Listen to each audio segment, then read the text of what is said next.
પાટણમાં આ જે ભાડે કરીને જે વાનવાળા આવે છે ને એમને કેમ કે ભાઈ અમારે પાટણ ખરીદી કરવા જેવું છે તું અમારા હંગાતે આય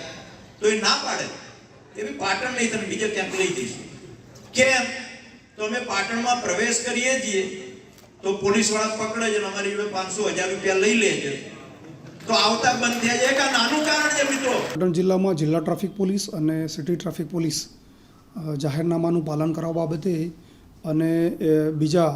ટ્રાફિકના નિયમોનું ઉલ્લંઘન ન થાય એ બાબતે દંડની કાર્યવાહી કરતી હોય છે। એના ભાગરૂપે પોલીસ દંડ લેતી હોય છે અને આજે નિવેદન સોશિયલ મીડિયામાં ચાલે છે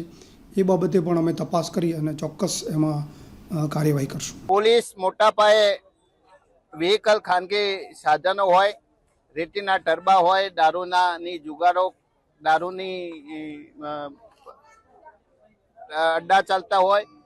કે જુગારની ક્લબો ચાલતી હોય અને હવે નવી જે ઓનલાઈન સટ્ટાનું ચાલે છે